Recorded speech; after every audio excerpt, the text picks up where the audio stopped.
Sí.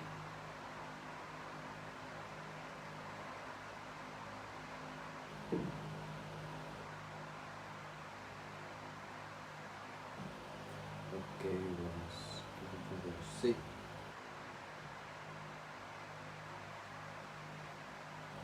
Buenos días, Chávez. Buenos días, Chávez. Buenos días, hermana Ceni. Buenos días.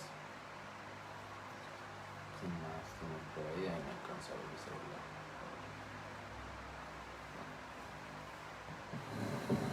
Buenos días. Espero que estén bien. Y que esta cuarentena ya, que esperemos acabe pronto, no los tenga estresados o neuróticos o algo por el estilo, ¿no? Creo que a pesar de todo esto podamos seguir manteniendo la calma. Buenos días, saludos por ahí, excelente sábado, gracias, igualmente.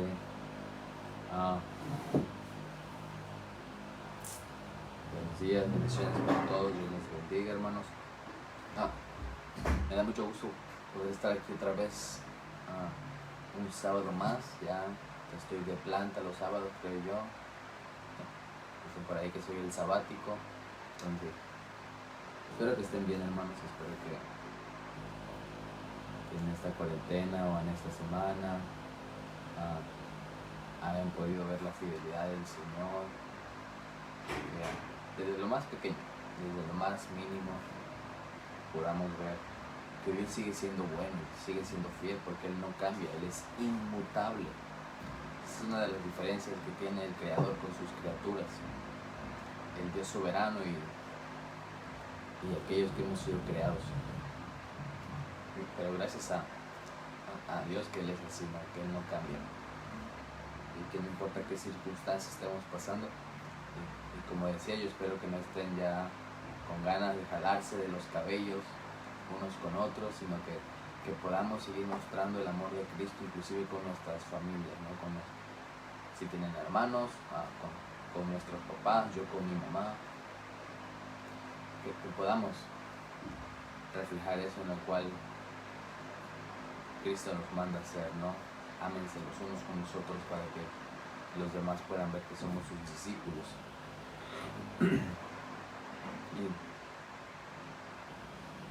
Y bueno, hermanos, hoy quisiera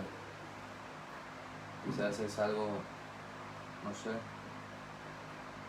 no será algo quizás tan motivador para ese tiempo de cuarentena, o quizás sí, dependerá.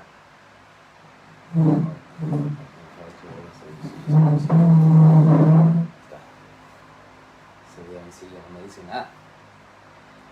entonces, hoy quisiera que pudiéramos ver a través del profeta Isaías un poco de su conversión y esa respuesta que él tiene al ver la santidad de Dios, y esa misma respuesta que creo que Dios espera de nosotros. ¿Cuál es la respuesta que vamos a tener ante un encuentro con Cristo, ante un encuentro con la redención de Dios? No hablo de algo místico, hablo simplemente de cuál va a ser nuestra reacción, o cuál debió haber sido nuestra reacción, y cuál deberá ser nuestra reacción continuamente. Porque si se acuerdan, o más bien, espero que no olviden, hermanos, que el Evangelio no es solamente para los no creyentes.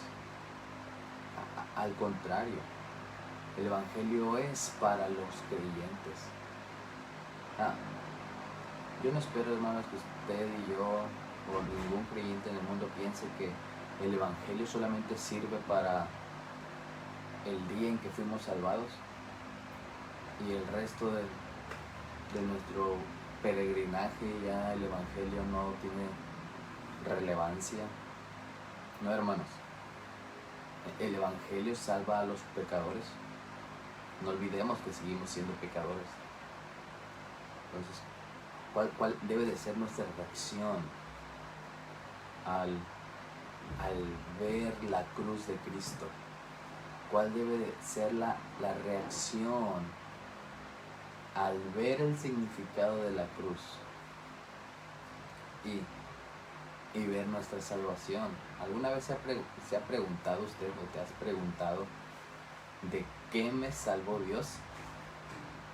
Medítalo, piénsalo. ¿De qué te salvó el Señor? Y si sirve como pista, el Señor a todos nos salvó de lo mismo. Pero bueno, quizás lo podamos ver un poquito más adelante. Entonces, vamos a orar. Quisiera que oráramos por este pequeño devocional, por este pequeño tiempo. ¿Sale? Señor, te damos gracias porque eres bueno y tu misericordia es nueva cada mañana. Tus misericordias son nuevas cada mañana. Tú no nos desamparas, tú no nos dejas solos, Señor, sino que al contrario, tú prometiste estar con nosotros hasta el fin del mundo. Gracias, Señor, por tu bondad y porque nada puede cambiarte, Señor. Gracias, porque los que cambiamos somos nosotros y en esto que somos no puede haber fundamentos, Señor. Pero creemos que como tú no cambias, Señor, todo lo que tú dices tiene un fundamento y sabemos que se va a cumplir, sea para bien o para mal, Señor. Todas las cosas, pues, las veremos como algo bueno, pero aquello malo, Señor, ayúdanos a verlo como algo que trabaja para bien, para nuestra transformación a la imagen de Cristo. Gracias, Señor. Te pido que nos ayudes a ver cuál debe de ser nuestra respuesta al ver tu santidad, Señor. Que podamos dejar de temerle a esa palabra y que podamos comprender cuán santo eres tú, Señor. En el nombre de Cristo Jesús. Amén. Amén. Amén. Vamos a estar viendo, hermanos, si gustan ahí a ver en sus Biblias Isaías 6. Isaías 6 estaremos viendo en el Antiguo Testamento, en el libro del profeta Isaías, capítulo 6.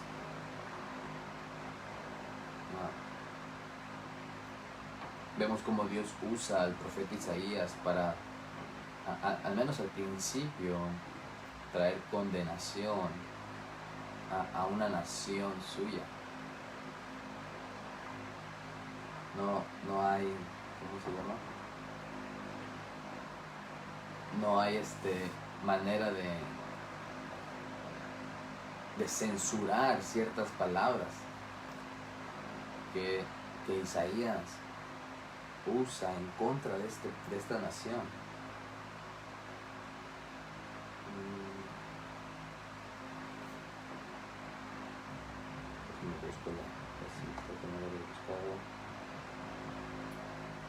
Entonces vamos a estar viendo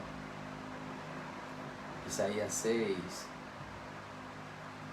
y cuál debe de ser nuestra respuesta al ver la santidad de Dios.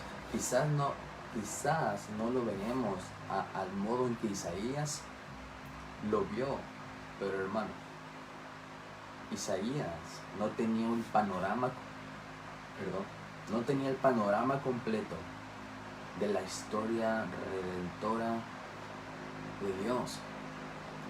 Pero tú y yo tenemos las sagradas escrituras que nos hablan de principio a fin, que nos apuntan de principio a fin, de Génesis a Apocalipsis, hacia Cristo. Desde Génesis 3:15 tenemos al Antiguo Testamento apuntándonos hacia Cristo, hasta el día de su encarnación. Isaías no tenía ese panorama. Ahora nosotros lo tenemos. ¿Cuál va a ser nuestra reacción al ver la santidad de Dios a través de las Escrituras, a través de Cristo? ¿Cuál va a ser nuestra reacción al ver la redención de nuestros pecados, la propiciación de nuestros pecados en Cristo? ¿Cuál va a ser tu reacción?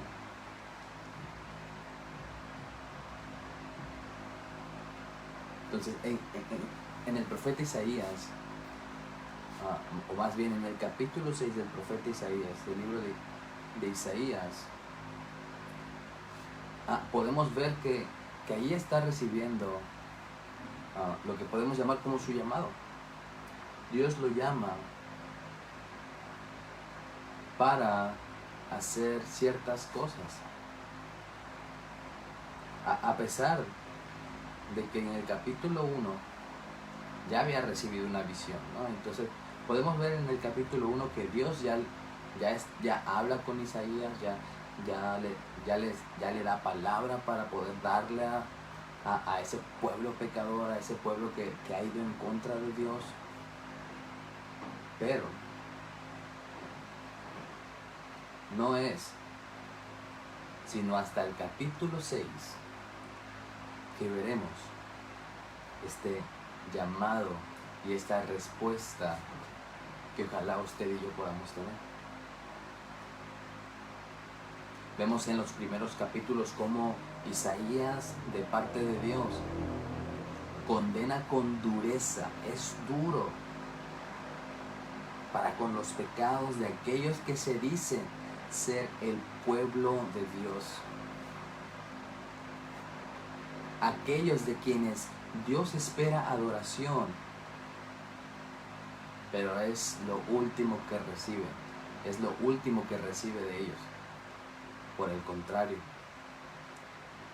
todo lo que hace este pueblo que debería adorar al Dios exaltado y al Dios santo, lo único que hace es ir en contra de este Dios, el Dios de Israel, el Santo de Israel.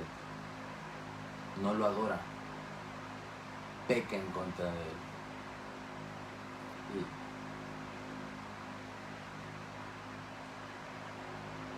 Y vemos estas palabras de Isaías desde el capítulo 1 que dice, y con denuedo. O sea, no son palabras no son palabras dulces o tiernas o dóciles. No. Las palabras de Isaías son lo vemos desde el capítulo 1. ¡Ay, nación pecadora! Pueblo cargado de iniquidad, generación de malvados, hijos corrompidos, han abandonado al Señor, han despreciado al Santo de Israel, se han apartado de él. Con estas palabras, Isaías, de parte de Dios, trae condenación y empieza a pronunciar estos distintos ayes de Dios.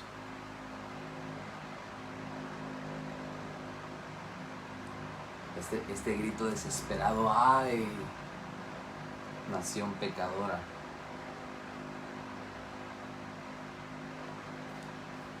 Y vemos a este pueblo pecador, y que mientras no deje de oírse un clamor de un pueblo oprimido, mientras que aquellos que ofrendan y sacrifican o hacen sacrificios tengan las manos manchadas de sangre inocente, todo acto ceremonial, hermanos, todo acto ceremonial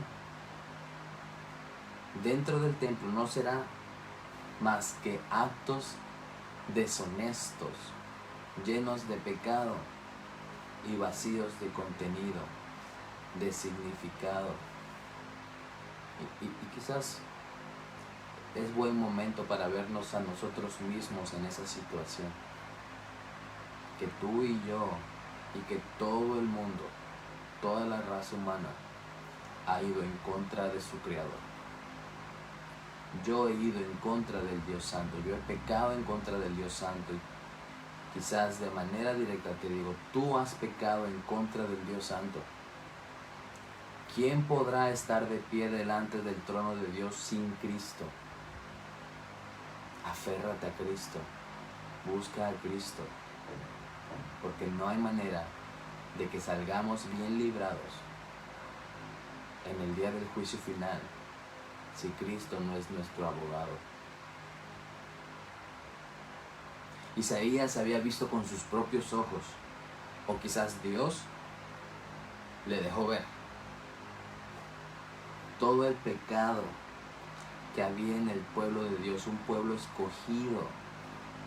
Y ponte en el lugar de Isaías, que Dios te da la visión de que Ciudad del Carmen completa está llena de pecado. ¿Cómo te sentirías? Hasta aquí no nos habla de que Isaías sintió dolor, de que se sintió mal. No sabemos, la Biblia no es clara en eso. Pero lo que sí puedo saber, y lo que vamos a ver, que hay algo que pasa en el capítulo 6 que no ha pasado antes, en los primeros 5 capítulos.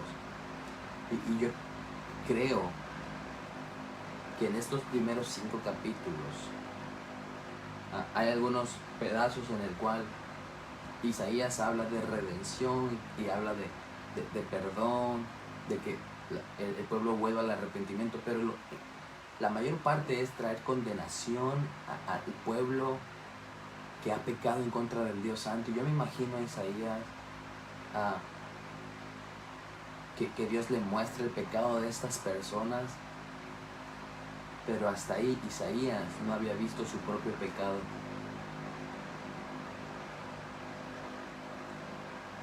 E Isaías pudo haberse sentido diferente a esa nación pecadora, y no es tan diferente como tú y yo nos hemos sentido cuando alguien peca de manera diferente a nosotros.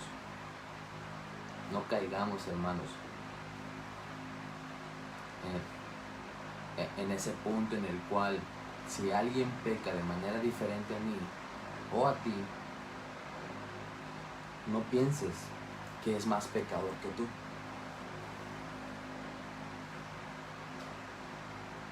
Al final, todos, de manera inmerecida, recibimos gracia. Y entonces puedo ver que Isaías en ningún momento dice: Señor, así como están ellos, estaré yo. Así como están ellos, Señor, llenos de pecado, de iniquidad y maldad, Señor, ¿no estará así mi propio corazón? En ningún momento vemos eso, al menos no en los primeros 5 capítulos. Y quiero que nos demos cuenta de que la misma palabra dice que todos estamos destituidos de la gloria de Dios. Sí, si tú me estás viendo, antes de Cristo tú estabas completamente destituido o destituida de la gloria de Dios. Yo estaba destituido de la gloria de Dios. ¿A causa de qué? De mi pecado. ¿A causa de qué estabas destituido de la gloria de Dios? De tu pecado. Imagínate que nosotros fuésemos parte en ese momento de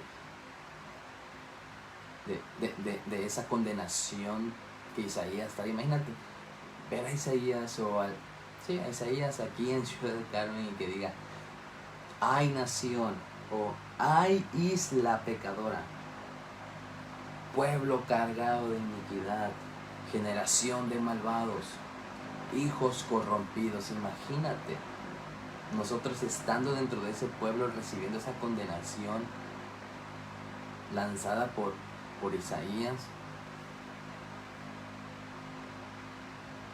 No olvidemos, hermanos, la magnitud del pecado. ¿Qué dice Romanos 6:23? Que la paga del pecado es muerte. Hermano, cuando nosotros trabajamos por el pecado, para el pecado, su salario va a ser la muerte para nuestras almas. Seamos conscientes que es el pecado lo que nos separa de Dios. Y vemos cómo antes del capítulo 6, que es el que vamos a ver, empieza también. En el capítulo 1 dijo: ay nación pecadora. Pero en el capítulo 5 vamos a ver quizás ya distintos ayes, ay, en contra de los impíos. Isaías 5, a partir del versículo 8 ya, Isaías empieza diciendo esto. Ay de los que juntan casa con casa. ¿Qué va? Dice, ay de los que se levantan muy de mañana para ir tras la bebida.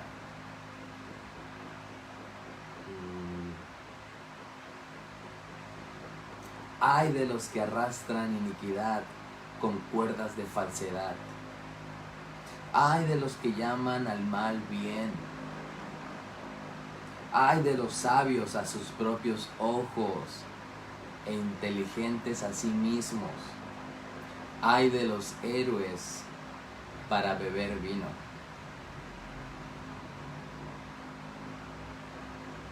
Ay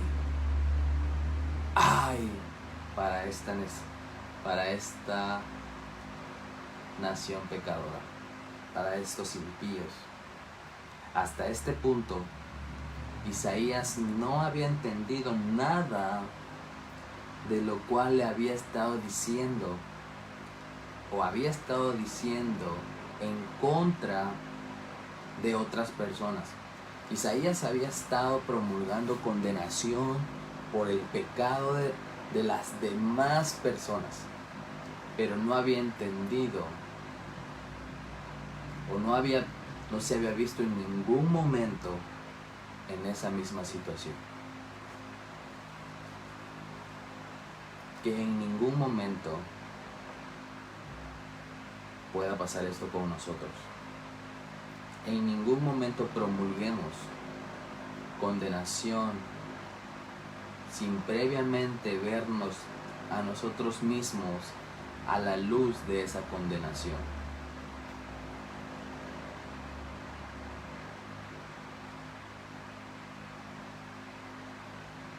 Isaías no había entendido realmente que ese mensaje de condenación lo incluía a él. Pero no es hasta un encuentro con la santidad de Dios que su percepción cambia. No es, hermanos, hasta que Dios le muestra cuán santo es Él que Él entiende su propio pecado. De la misma manera en que Dios le muestra el pecado de una nación, si vemos en Isaías 1, dice,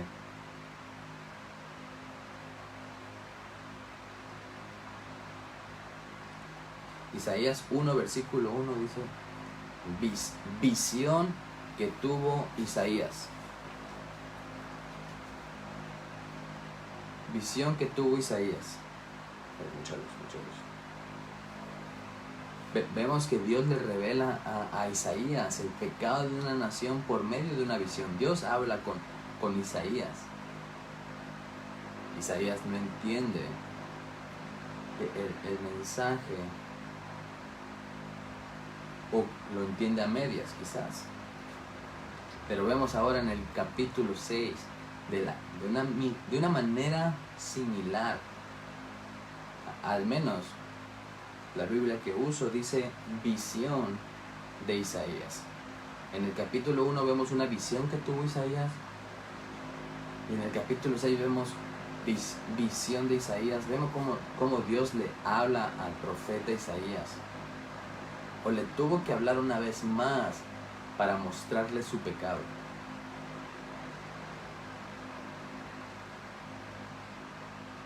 De la misma manera, como había mencionado, Dios le muestra al profeta el pecado de una nación.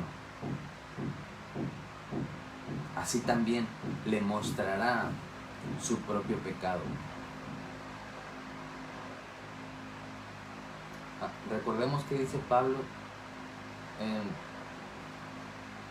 en Gálatas, Gálatas 6,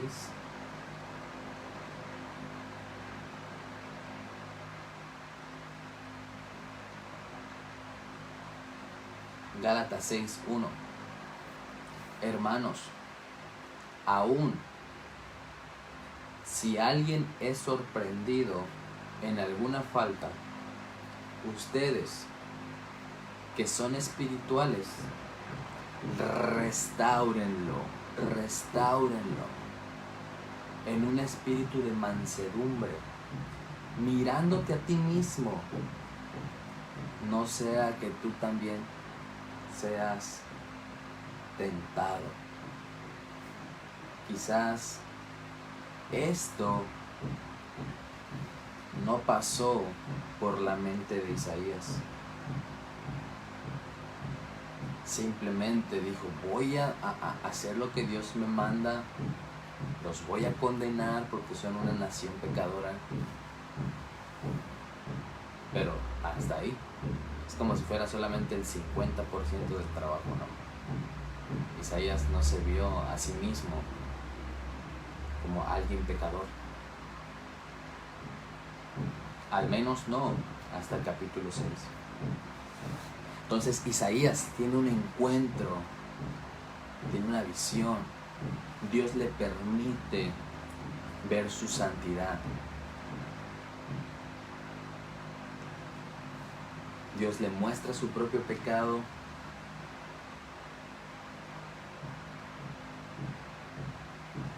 Y queda devastado. Isaías queda totalmente devastado al ver su propia iniquidad delante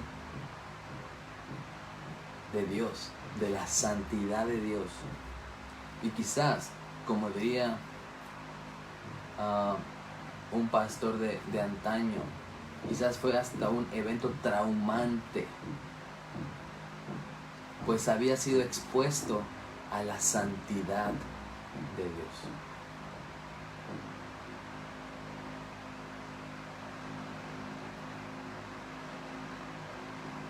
Isaías capítulo 6, versículo 1 en adelante, del 1 al 8, y voy a leerlo de manera corrida del 1 al 8. Dice Isaías 6: En el año de la muerte del rey Usías, vi yo al Señor sentado sobre un trono alto y sublime, y la orla de su manto llenaba el templo. Por encima de él había serafines, cada uno tenía 6 alas. Con 2 cubrían sus rostros, con 2 cubrían sus pies, y con 2 volaban. Y el uno y el otro daba voces diciendo: Santo, Santo, Santo es el Señor de los ejércitos. Llena está toda la tierra de su gloria. Y se estremecieron los cimientos de los umbrales a la voz del que clamaba, y la casa se llenó de humo. Entonces dije: ¡ay de mí! Porque perdido estoy, pues soy hombre de labios inmundos, y en medio de un pueblo de labios inmundo habito, porque mis ojos han visto al Rey, el Señor de los ejércitos.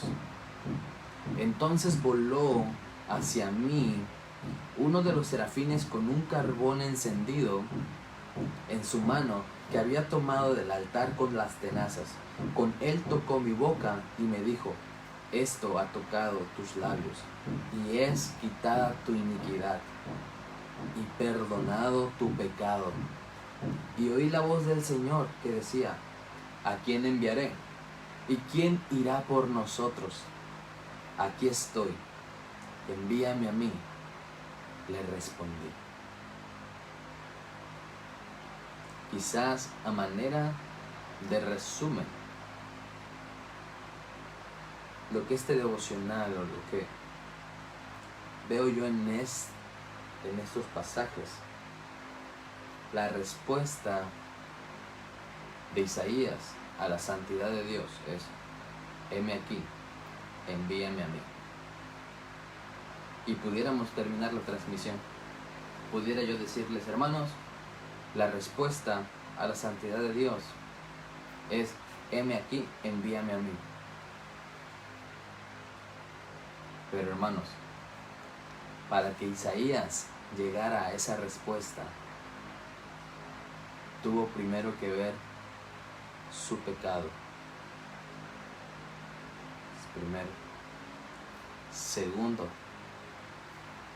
su pecado y su iniquidad tuvo que ser removida. Porque de otra manera no lo hubiese hecho, no lo hubiese dicho. Entonces, vemos desde cómo Isaías va viendo la santidad de Dios en distintos aspectos.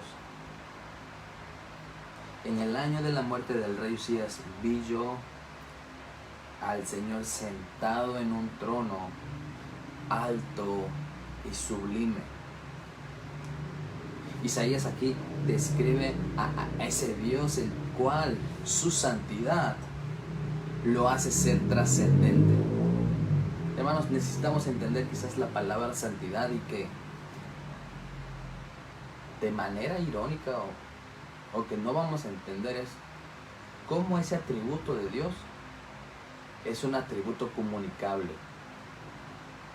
Porque hermanos, si vemos los atributos de Dios, son atributos comunicables y atributos incomunicables, que no se comunican, que no se transfieren.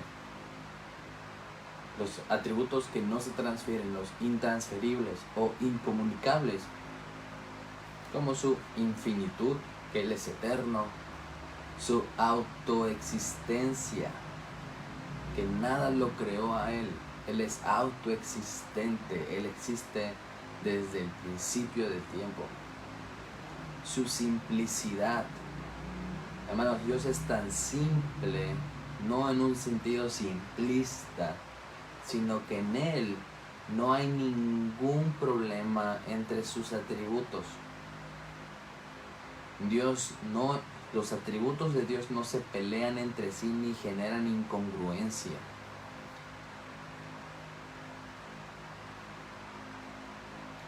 Y su inmutabilidad, hermanos, Dios no cambia. Ese es un atributo intransferible, incomunicable.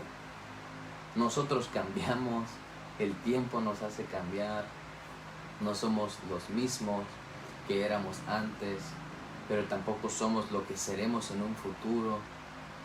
En un minuto nos podemos enojar, luego a los otros 2-3 minutos ya estamos normales, tranquilos. No, hermanos, en Dios no hay eso. En Dios no hay variaciones, ni altos ni bajos. No, Dios es el mismo siempre. Esos son unos cuantos de los atributos que nosotros no tenemos. Pero hermanos, hay un atributo en específico en el cual Dios desea transferirnos a nosotros. Y esa es su santidad.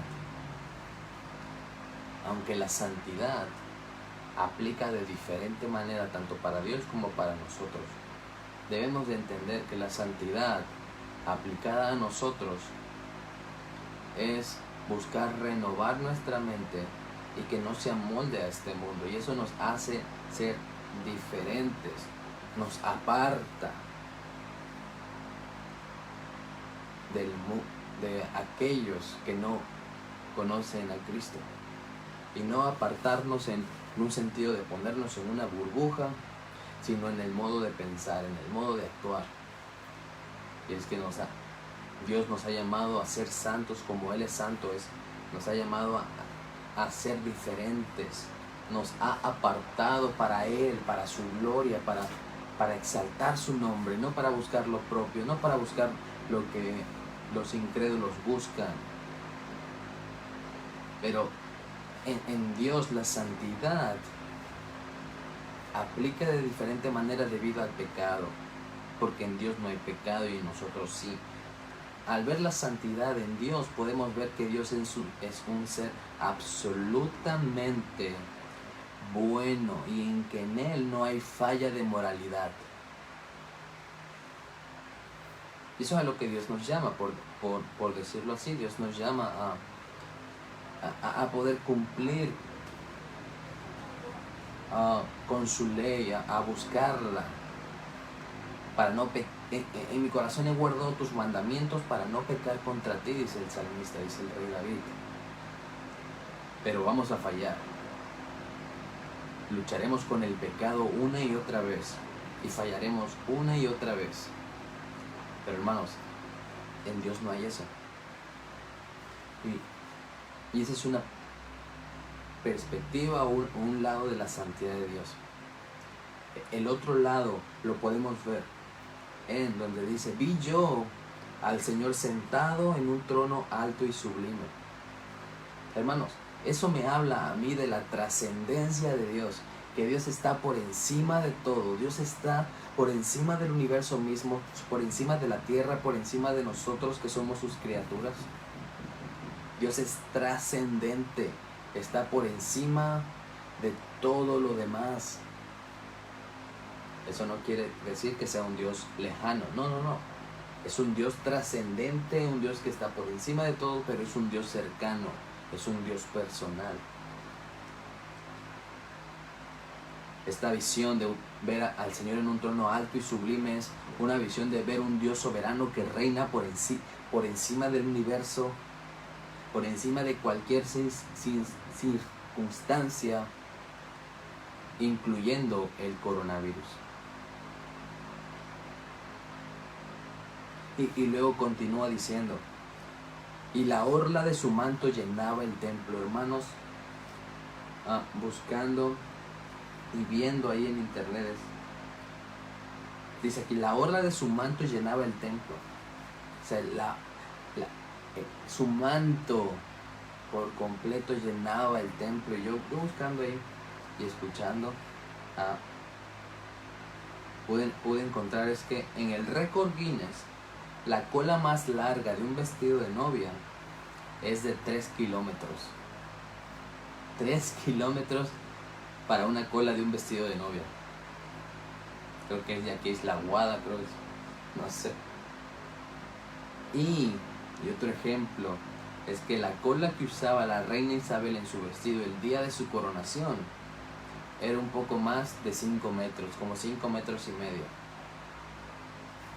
Si 3 kilómetros se nos hace algo irreal, quizás 5 metros, 5 metros y medio, sigue siendo algo largo y ya más racional, ¿no? Es como que, Pero hermanos, el manto del Señor cubría el templo. El manto del Señor llenaba por completo el templo. Cuán grande Rey tenemos. La reina Isabel. ¿Qué es la reina Isabel? La reina de Inglaterra no es ni semejante al rey que está sentado en su trono alto y sublime. Y vemos cómo los serafines le cantan a este Dios que está sentado en su trono: santo, santo, santo.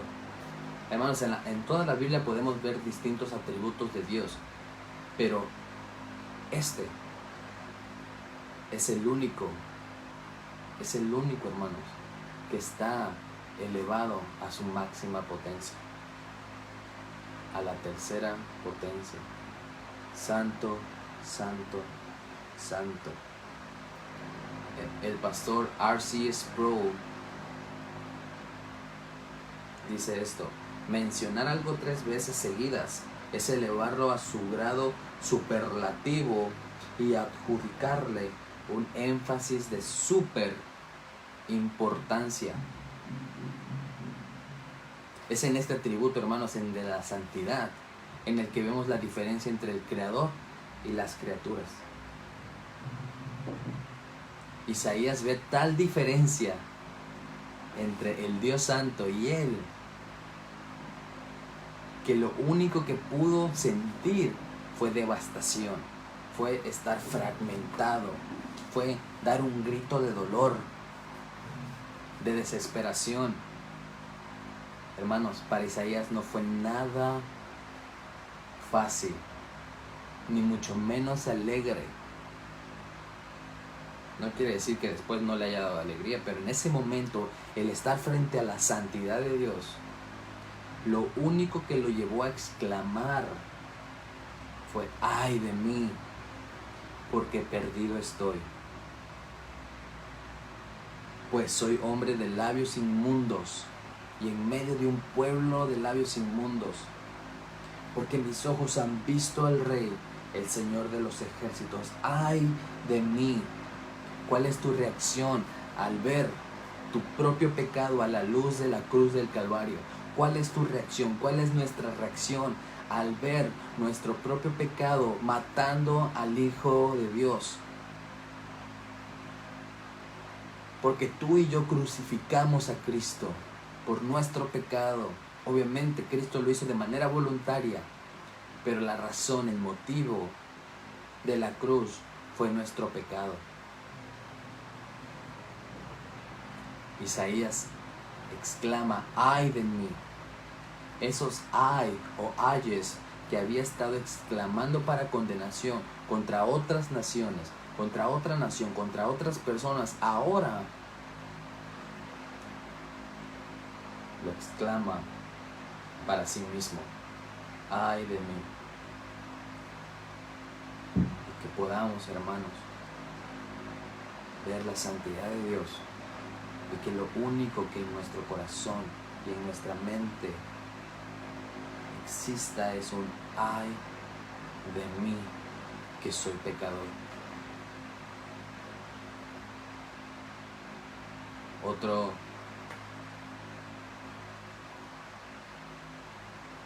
autor cristiano de hace mucho tiempo, Louis Berkhoff, dice: esta santidad despierta en el hombre, la santidad de Dios despierta en el hombre un sentido de que absolutamente es nada.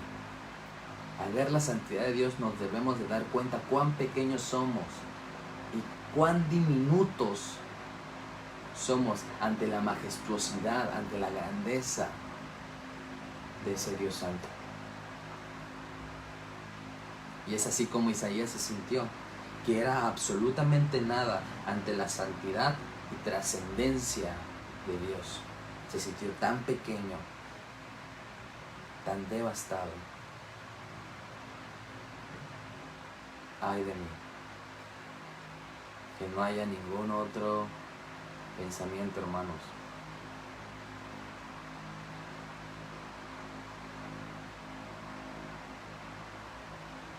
Nuestro pecado es la razón por la cual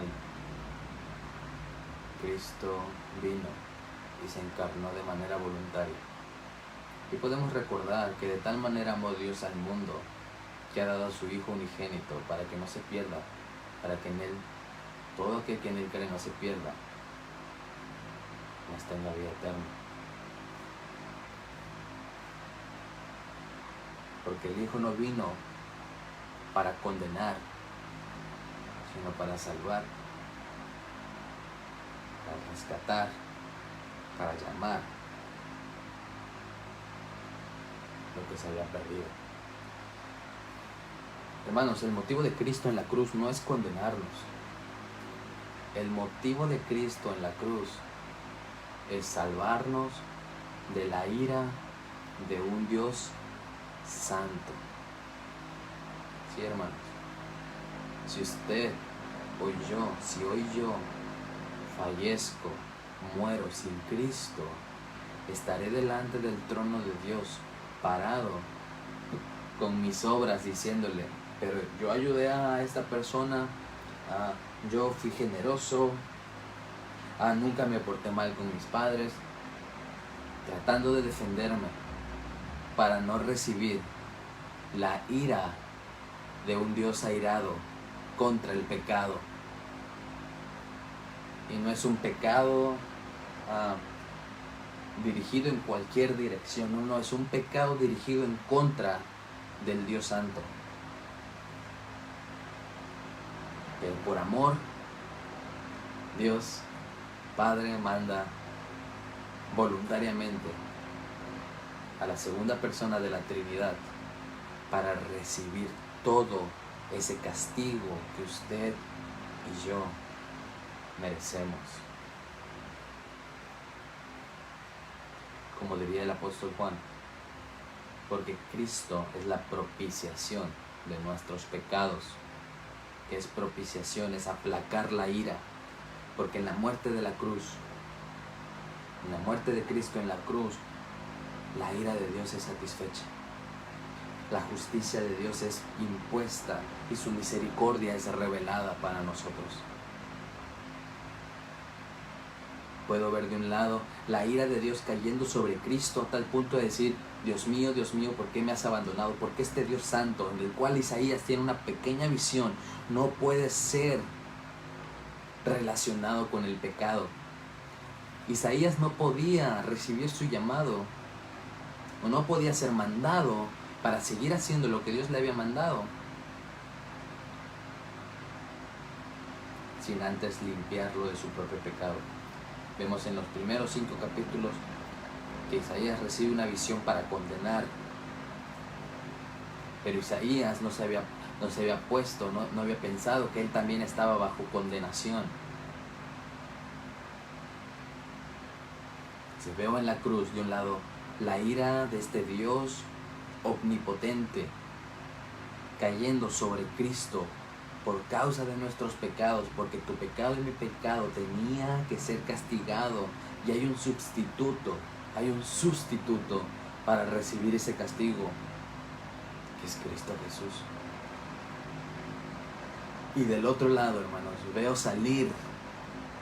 veo brotar la misericordia y la gracia de Dios por los cuales Cristo murió, o para los cuales Cristo murió.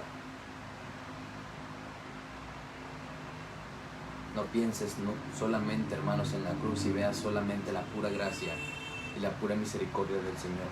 Ve realmente la ira expresada de este Dios airado con el pecado. Porque, hermanos, me encanta cómo Pablo lo dice. Hermanos, Dios es el ofendido. Dios es el que tiene el derecho de castigarnos, porque Él es el ofendido y nosotros somos los que ofendimos, somos los ofensores. Pero ¿qué hace este Dios? Que es amor. Es justo al castigar el pecado en Cristo, y también nos da la justificación. Este Dios ofendido por nuestro pecado es justo por castigar nuestro pecado en Cristo, pero también es el que justifica a todo aquel que pone su fe en ese Cristo crucificado y resucitado.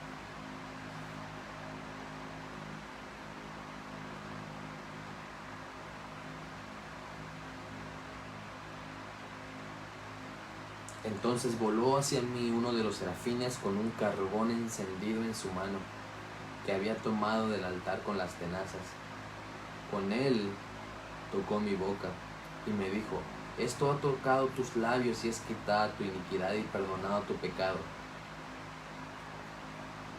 Algo que he aprendido, en ningún momento, hermanos, no vemos en estos primeros 7 versículos ningún momento en el cual Isaías le dice al Señor: Señor, me arrepiento, ven y perdóname.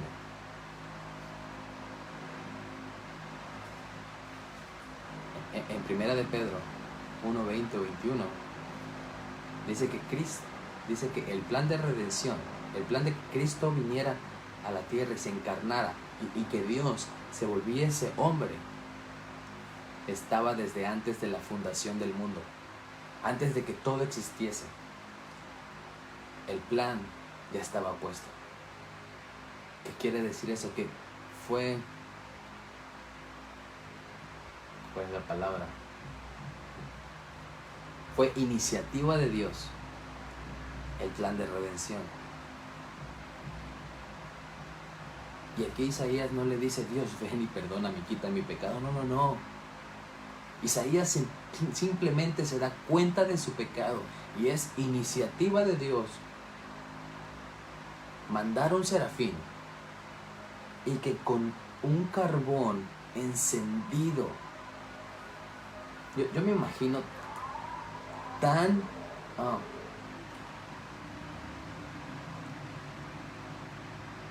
como un carbón que está encendido quizás si lo podemos decir, al rojo vivo, que este serafín tuvo que agarrarlo con unas tenazas para ponerlo en la boca del profeta. Iniciativa de Dios, poner un carbón encendido al rojo vivo en la boca del profeta, en los labios del profeta. Sí, hermanos, un carbón encendido en los labios es muy doloroso.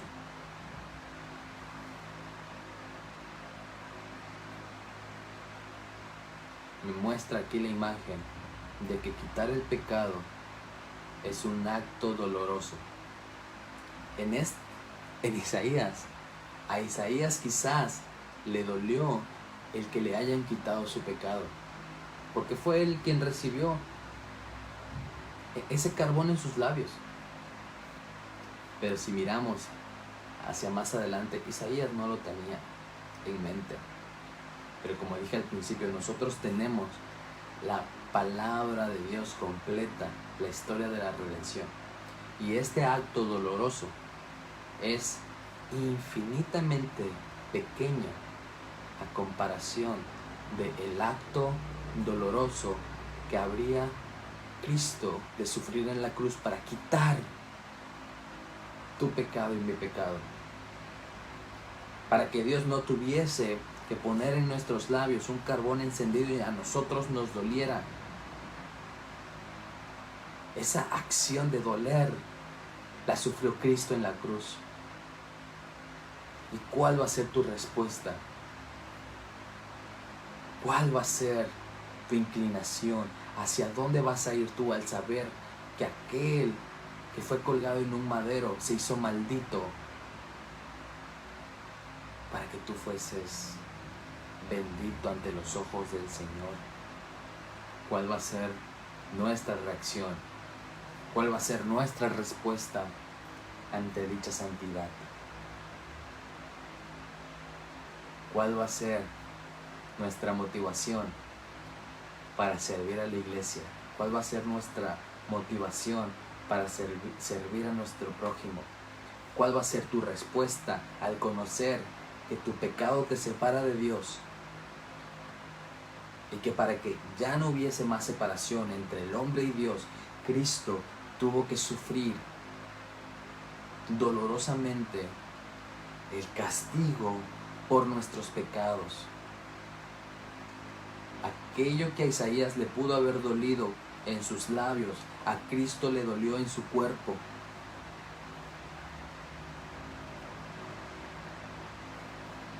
Si en algún momento alguien que no ha escuchado el Evangelio,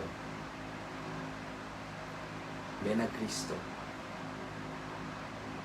Que tus pecados no sean impedimento para venir ante Cristo. Porque tú y yo, sin Cristo, estamos destituidos de la gloria de Dios. Y sin Cristo, tú y yo, cuando partamos de este mundo, iremos ante el trono de Dios y estaremos en un juicio. ¿Y qué argumento podrá salvarte? ¿Qué argumento podrá salvarme de mis pecados, de tus pecados? Estaremos delante de un Dios justo, bueno, santo, un Dios de amor, pero que al juntar todos esos atributos, Dios tiene que castigar el pecado. ¿Estarás tú listo para pararte delante del trono de Dios sin abogado? Ese abogado es Cristo. Ven a Cristo y no esperes más. Ven a Cristo y deja que Él pague por tus pecados. Ven a Cristo y goza de ese intercambio, de ese glorioso intercambio Cristo hizo en la cruz, donde tú estás abajo de esa cruz mirando y Cristo está colgado en un madero para derramar su sangre a favor tuyo. Ven a Cristo, pon tu fe en Él. Y hermano, que al ver la santidad de Dios, que al ver a Cristo muriendo por tus pecados, recibiendo la ira de un Dios todopoderoso, el cual tú tendrías que estar cargando, al ver esa imagen, al ver a este Dios santo, que tu respuesta sea: aquí estoy, Señor, envíame a mí. Que esa sea nuestra respuesta a la santidad de Dios. Que no haya otra cosa que querramos hacer más que servir a ese Dios que nos ha comprado con la sangre de Cristo.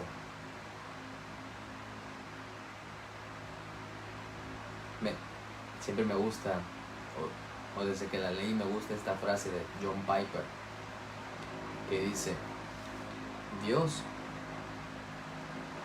el creador, te ha creado, me ha creado, Dios nos ha creado,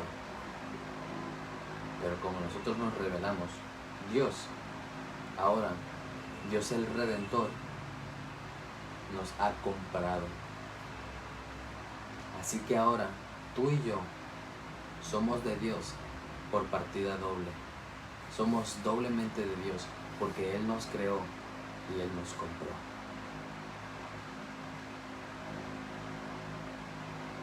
¿Cuál será tu respuesta?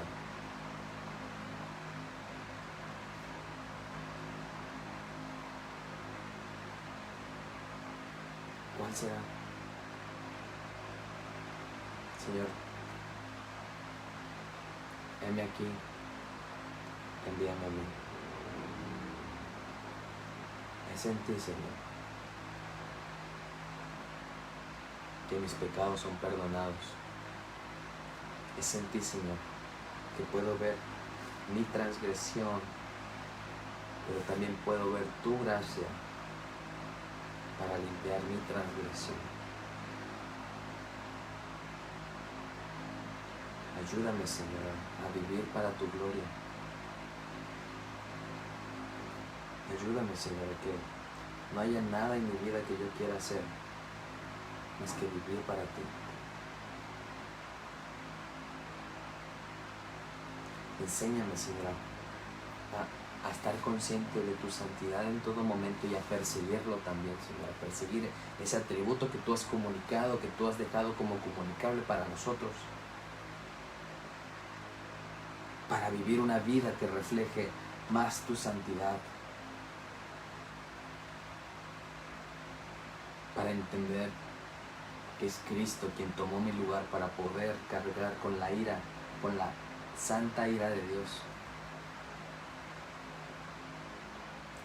y quien satisfizo toda la justicia que Dios requería por nuestros pecados, para que así todo aquel que en Él cree no se pierda, sino que tenga vida eterna. Ayúdanos, Señora, a no olvidarnos de ello, a entender por qué tú has decidido venir a la cruz. Y ayúdanos, Señor, que si nuestra respuesta a tu santidad es: heme aquí, envíame a mí, aquí estoy, envíame a mí, que seamos como el profeta Isaías: no pregunto a dónde me vas a enviar y a ver si me gusta. No, Señor, simplemente heme aquí, envíame a mí.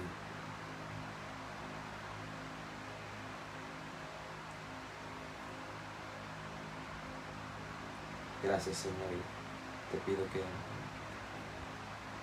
nos guardes, que nos des tranquilidad y esperanza en este momento de incertidumbre. Te lo pido en el nombre de Jesús. Amén. Amén. Bueno, hermanos, gracias por conectarse, gracias por estar aquí escuchando, y espero que puedan tener un buen fin de semana. Disfrútenlo. Ojalá ya pase pronto todo esto para que podamos